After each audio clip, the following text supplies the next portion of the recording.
तुषार दामगुडे यांनी बंदुकीचा धाक दाखवत मारहाण केल्याचा आरोप काँग्रेस प्रवक्ते हनुमंत पवार यांनी केला। तर हनुमंत पवारांनी प्रवृत्त केलं आणि म्हणून हल्ला केल्याचं तुषार दामगुडे म्हणाले। मारहाणीच्या प्रकरणानंतर मलाही धमक्या येत आहेत असं दामगुडे यांचं म्हणणं आहे। पुण्यात काँग्रेस प्रवक्ते हनुमंत पवारांनी बंदुकीचा धाक दाखवत तुषार दामगुडेंसह साथीदारांनी मारहाण केल्याचा आरोप हनुमंत पवारांनी केला। हनुमंत पवारांनी प्रवृत्त केलं म्हणून हल्ला केल्याचं तुषार दामगुडे म्हणाले। हनुमंत पवारांवरील हल्ल्याप्रकरणी पोलिसांनी चौघांना ताब्यात घेतलंय। हनुमंत पवार हे एका डिबेट शो साठी गेले असता त्यांच्यावर हा हल्ला झालाय। कमरेला पिस्तूल होतं, शर्टवर केलेला, तो दिसेल असं दाखवून मला तो दाखवत होता।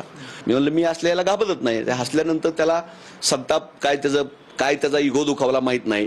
त्यानं आणि त्याच्या काही गुंडांनी 6-5-6 जणांनी मिळून लाथाबुक्क्यांनी मला मारहाण केली। त्यांनी मला प्रोवोक केलेलं आहे आणि मी काय असं म्हणजे ते म्हणतात आम्ही गांधीजींच्या मार्गावर चालतो, म्हटलं चेक करूयात थोडं। असल्या धमक्यांना आम्ही भीत नाही, किती हल्ले होऊ द्या। त्यामुळे इथून पुढे सरकार पुरस्कृत या गुंडांनी 10 वेळा विचार करून आमच्या अंगावर यावं। आम्ही छत्रपती शिवाजी महाराजांचे अनुयायी आहे। आम्ही असं काही गैरप्रकार चालून देणार नाही। ज्या भाषेत समजतं त्या भाषेमध्ये आम्ही उत्तर देऊ। एका खासगी चॅनलच्या डिबेट शो साठी पवार आणि दामगुडेंना बोलावलं होतं। डिबेट शो नंतर बाहेर आल्यावर दामगुडेंनी हनुमंत पवारांना बोलावून घेतलं। यात पहिली कानाखाली ही तुषार दामगुडेंनी मारल्याचं सीसीटीव्हीत दिसतंय। तुषार दामगुडेंसह साथीदारांनी हनुमंत पवारांना मारहाण सुरू केली।